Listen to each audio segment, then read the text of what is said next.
조합제TV 시청자 여러분 안녕하십니까. 2019년 10월 9일입니다. 제가 새벽에 방송을 드리는 것은 지금 새벽 4시인데 좀 이해할 수 없는 일이 벌어졌습니다. 조국 법무장관 일가가 운영해온 웅동학원 비리에 연루된 혐의를 받는 조 장관 동생 조모 씨가 누구나 다 구속될 것으로 예상을 했는데 영장심사에서 구속영장이 기각되었습니다. 이 구속영장을 기각한 사람은 명재권 영장 담당 부장판사인데 어제 영장 심사를 서면으로 한 다음에 오늘 새벽 2시 20분쯤 주요 범죄의 성립 여부에 다툼의 여지가 있다. 주거지 압수수색을 통하여 광범위한 증거 수집이 이미 이루어졌다. 배임 수재 부분의 사실관계가 대체로 인정되고 있다.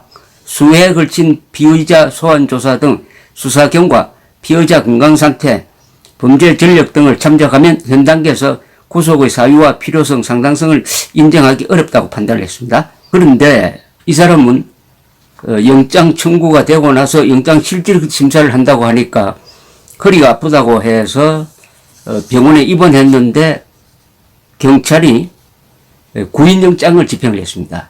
구인영장을 집행한 것은 의사의 소견을 들으니까 충분히 구속 심사에 나올 체력이 있다 이렇게 판단했는데 본인은 또 영장 실질 심사를 거부를 했어요.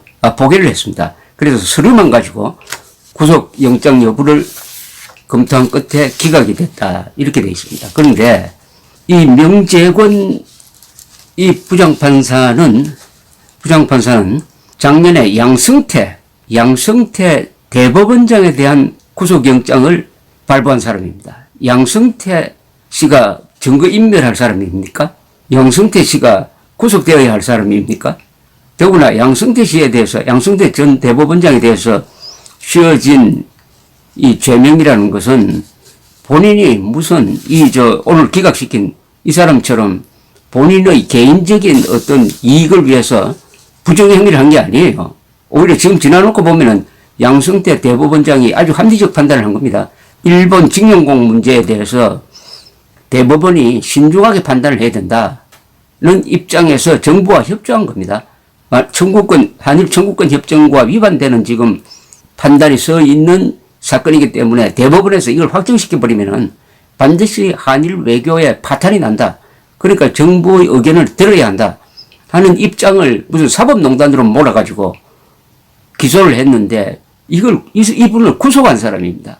이 구속한 사람이 조국 동생 영장 기각에 있어서는 왜 이렇게 복잡한 영장 기각을 하면서 왜 이렇게 복잡하게 썼는지 모르겠는데 특히 배임 수재 부분의 사실관계가 대체로 인정된다고 했어요. 이게 뭐냐면은 이 사람이 웅동학원 사무국장인데 교사를 채용하는데 뇌물을 받았어요. 교사 채용에 각 1억 원씩 뇌물을 받고 그 뇌물을 받는데 심부름을 했던 두 사람은 이미 구속되었습니다. 종범이죠, 종범. 2억 원입니다, 2억 원. 2억 원을 받아가지고 이 조국 동생한테 갖다 바친 사람은 구속이 됐는데 정작 돈을 받은 사람은 구속이 안 된다.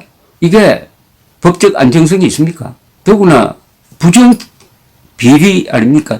채용 비리 아닙니까? 이 채용 비리와 관계되는 사건에서는 아주 고위직에 KT 회장 지낸 사람도 구속이 되고 아주 엄격하게 다루었어요. 그런데 그것이 인정이 됐는데 이미 구속이 됐으니까 돈을 줬다 받았다는 관계는 여기도 인정을 했다 하겠습니다. 배임 수재는 인정이 된다는 거예요. 인정된다면 당연히 구속이죠. 종범은 구속되고 주범이 구속 안 되는 이런 수도 있습니까? 다만 그 중에 일부가 범죄 성립 여부에 다툼의 여지가 있다. 참 그것도 희한합니다. 범행을 자백했으니까 구속 안 한다. 글쎄요. 이게 과연 정의로운 판단인지. 더구나 이 조국 동생은 여러 가지 사건과 지금 관련되어 있습니다.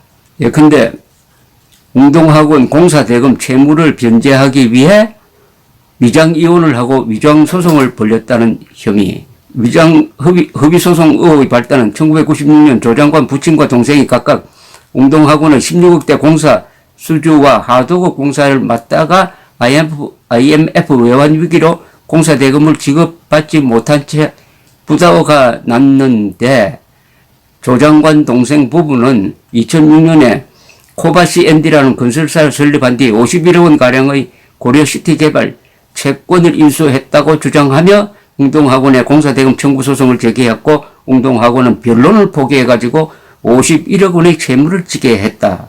야, 이거 어떻게 이런 소송이 가능하느냐 하니까 이게 위장서로 짜고 소송을 포기함으로써 그러니까 웅동학원에 공사대금 청구 소송을 제기했는데 웅동학원은 변론을 포기해가지고 51억 원의 채무를 지게 되었다. 웅동학원이 그러니까 이게 일종의 소송 사기 아니냐 이렇게 문제를 파고드니까 지난 8월에 이 조국 동생은 입장문을 통해 가지고 웅동학원을 상대로 자신이 운영하는 회사가 보유하고 있는 채권을 과거 공사 부도로 인한 지급 보정 책임을 떠안는 기술 신용 보정에 대한 채무 42억 원을 변제하는데 내놓겠다고 밝힌 바 있습니다. 조 씨는 변제하고도 남는 채권도 모두 포기하겠다고 했습니다. 자, 이렇게 적극적으로 자기의 잘못을 인정한 이분이 구속영장이 기각됐습니다. 이건 뭘 나타내느냐. 지금 이 조국 사건이 법원으로 넘어갔을 때 과연 공정한 재판이 이루어질 수 있겠느냐. 공정한 재판이 과연 이루어질 수 있겠느냐 하는 의구심을 확인시켜 준 거라고 생각합니다. 그 이유는 김명수 대법원장이 취임한 이후에 지금 대법원이 이 정권에 적극적으로 협조하는 기관 비슷하게 변하고 있다. 어떻게 보면 청와대 출장소라는 아주 경멸스러운 말도 듣고 있는 대법원장이 부하냐, 대법원장이 대통령 부하냐 하는 이야기. 더구나 최근에 김영공 배상 판결을 잘못해가지고 말도 아닌 법리로서 해가지고 국제적으로는 아주 창피를 당하고 있고 나라를 이렇게 위기에 빠뜨린 이 대법원장 하에서의 판사 명재권이라는 부장판사 양승태 전 대법원장을 구속했다. 양승태 전 대법원장을 구속하고 또 지난달에도 이 조국 사건과 조국 오촌 조카 사모펀드와 관련된 구속영장 두 사람을 또 기각한 적이 있습니다. 이분은 참 기각과 영장 발부를 정말 정치적으로 하고 있다 하는 느낌을 강하게 주고 있습니다. 강하게 주고 있어요.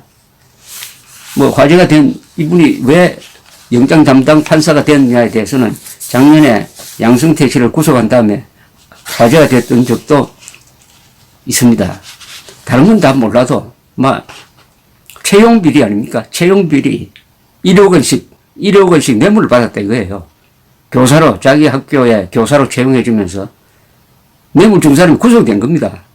1억 원씩 뇌물 중간에서 뇌물 조달해 가지고 준 사람이 A씨, B씨로 표현되어 있는데 아니 이게 구속감이 아닙니까? 몸이 불편해서 구속 안 했다. 딱 이렇게 나오면은 그건 이해를 가겠어요. 그러니까 당장 수술을 받아야 될 정도다. 그런데 자백을 했으니까 구속할 필요 없다. 자, 이런 등등이 있으니까 이게 결국 국민들이 화를 내는 수밖에 없다는 생각이 듭니다. 국민들이 화를 내가지고 이제는 검찰을 옥죄고 있는 게 정치권만 아니라 법원의 일부 세력이다. 이렇게 보면 됩니다. 법원의 일부 세력이 조국 일가를 감싸고 있는 사람들이 있다. 그럼 국민들이 화를 내는 수밖에 없어요. 국민들이. 그래서 오늘 10월 9일 더 많은 사람이 나가야 되겠다는 이런 동기를 부여하는 것이라고 생각을 합니다. 감사합니다.